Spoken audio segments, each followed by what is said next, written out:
নমস্কার বন্ধুরা, সোমার রান্নাঘরে আপনাদের সবাইকে স্বাগত। আজকে আমি লাউ আর ছোলার ডাল দিয়ে একেবারে নতুন দুর্দান্ত স্বাদের স্বাস্থ্যকর রেসিপি আপনাদের সাথে শেয়ার করব। এইভাবে লাউ রান্না করলে যারা লাউ খেতে একেবারেই পছন্দ করে না, দেখলেই নাক সিটকায়, তারাও চেটেপুটে খাবে।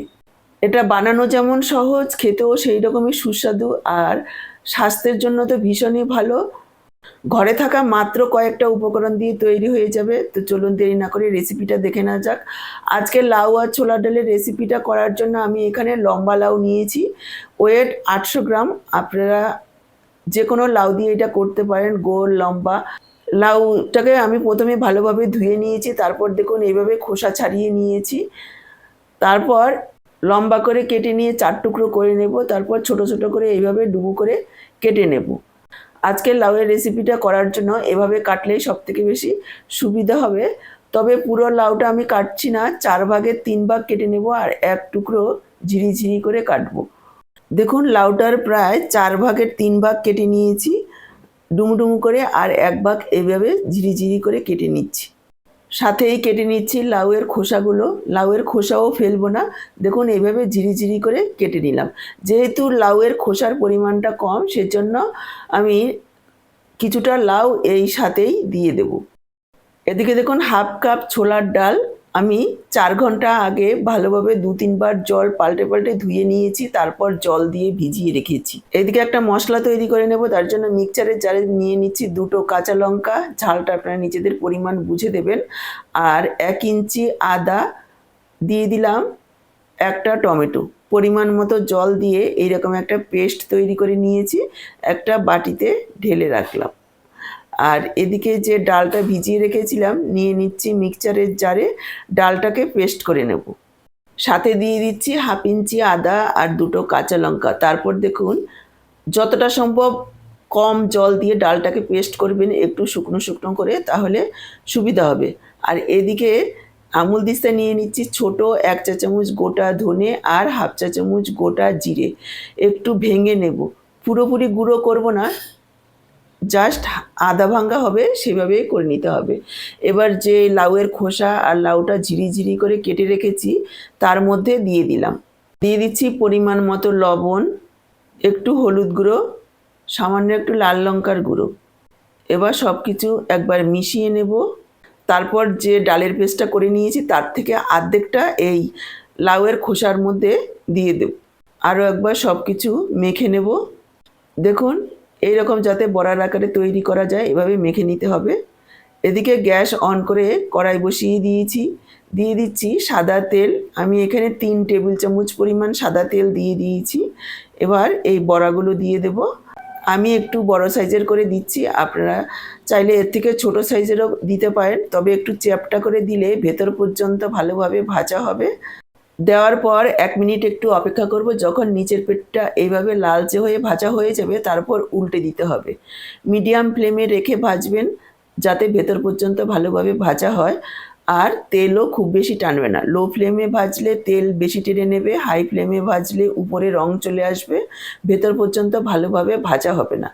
মিডিয়াম ফ্লেমে রেখে প্রায় 2-3 মিনিট সময় নিয়ে উল্টে পাল্টে একেবারে মুচমুচে করে ভেজে নিতে হবে। দেখুন আমি প্রথম ব্যাচেরটা ভেজে তুলে নিয়েছি, এবার দ্বিতীয় ব্যাচেরটা ভেজে নিচ্ছি। এইভাবে লাউয়ের খোসার বড়া ভেজে নিলে গরম গরম ভাতের সাথে খেতে ভীষণ ভালো লাগে। সাইড ডিশ হিসাবে ডালের সাথেও খেতে পারেন, এটা শুধুও খাওয়া যায়, খেতে ভীষণই ভালো লাগে আর স্বাস্থ্যকরও বটে। তেলও দেখুন একেবারে সামান্য পরিমাণেই টেনেছে, খুব বেশি একটা তেল টানেনি। প্রথম ব্যাচেরটা যেভাবে ভেজেছি দ্বিতীয় ব্যাচেরটাও ঠিক একইভাবে ভেজে তুলে নিচ্ছি। দেখুন বড়াগুলো ভেজে তুলে নিয়েছি, কতটা সুন্দর মুচমুচে হয়েছে, খেতে ভীষণই ভালো হয়। এবার যে বাকি অর্ধেকটা ডাল ছিল তার মধ্যে দিয়ে দিলাম পরিমাণ মতো লবণ, সামান্য একটু হলুদ গুঁড়ো, 1 চিমটি হিং। এই হিংটা দিলে যেমন স্বাদ আর গন্ধ দুটোই বেড়ে যাবে। হিংটা দিলে স্বাদ আর গন্ধ দুটোই বেড়ে যাবে। আর দিয়ে দিলাম সামান্য একটু চিনি। চিনিটা দিলে বড়াগুলো খেতে ভালো লাগবে। এবার 1-2 মিনিট এইভাবে একটু ফেটিয়ে নেব, তাহলে বড়াগুলো খুব সুন্দরভাবে ফুলবে। এবার বাকি যে তেলটা রয়েছে তার মধ্যে আমি এই বড়াগুলো দিয়ে দিচ্ছি। একটু ছোট ছোট করেই দেব, আপনারা যেমন খুশি সাইজের করে ভেজে নেবেন। দেখুন এই বড়াগুলোকেও প্রায় 2-3 মিনিট সময় নিয়ে লালচে করে ভেজে নিয়ে তুলে নিলাম। এবার দিয়ে দিলাম লাউগুলো, দিয়ে দিচ্ছি পরিমাণ মতো লবণ, দিয়ে দিচ্ছি সামান্য একটু হলুদ গুঁড়ো। লবণ আর হলুদ দিয়ে লাউগুলোকে প্রায় 3-4 মিনিট সময় নিয়ে হাই ফ্লেমে ভেজে নেব।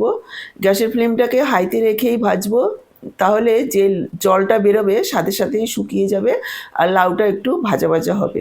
আর যদি লো ফ্লেমে ভাজা হয় তাহলে কিন্তু অনেকটা জল ছেড়ে দেবে, তখন আর লাউগুলো ভাজা হবে না, সেদ্ধ হয়ে যাবে। আর এইভাবে একটু ভেজে রান্না করলে লাউ খেতে ভালো লাগবে।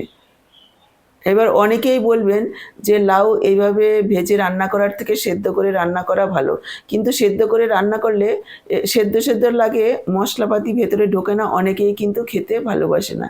কিন্তু অল্প তেলে এইভাবে যদি একটু ভেজে নেওয়া হয় তাহলে কিন্তু খেতে ভীষণই ভালো হয়। এবার দেখুন একটু হালকা লালচে হয়ে ভাজা হয়ে যাওয়ার পর লাউগুলোকে তুলে নিলাম।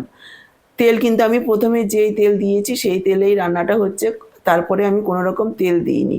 যে সামান্য তেল রয়েছে তার মধ্যে দিয়ে দিলাম 1/2 চা চামচ গোটা জিরে আর 1/2 চা চামচ গোটা মৌরি। এই মৌরিটা দেওয়ার কারণে এই তরকারির স্বাদ একেবারে মন্দিরের তরকারির মতো হবে, গন্ধটাও খুব সুন্দর হবে।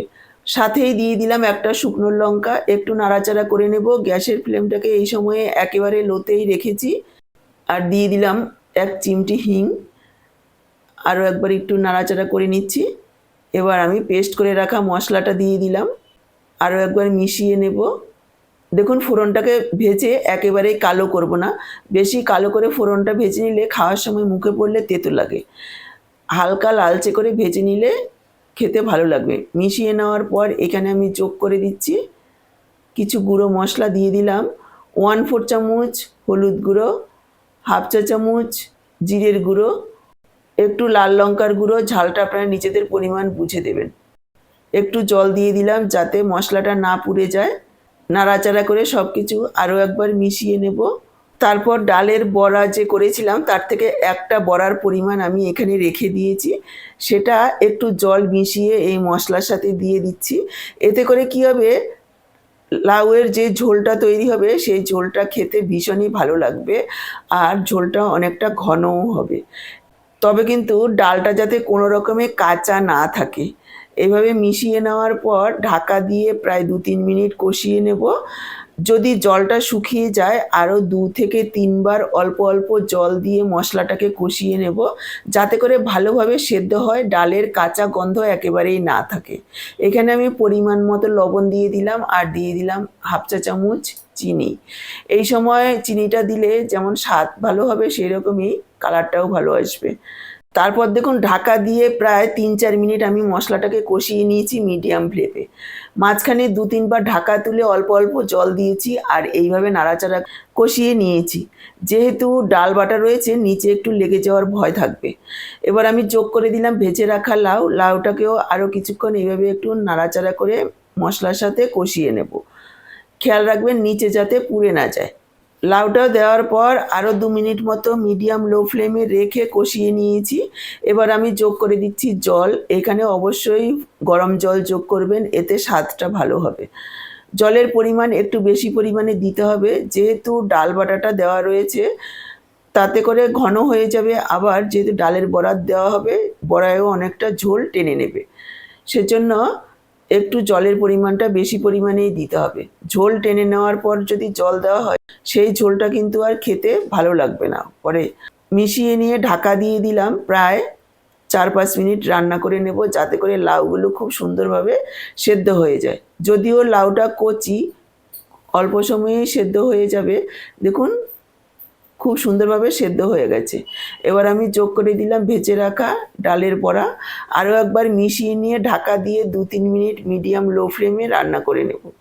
দেখুন ঢাকা দিয়ে মিডিয়াম লো ফ্লেমে 2-3 মিনিট রান্না করে নিয়েছি।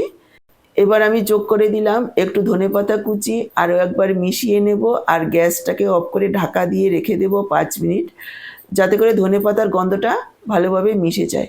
এখানে আর কোনো রকম কোনো মশলা দেওয়ার নেই। এভাবেই অল্প মশলায় রান্না করলে খেতে অসাধারণ হবে।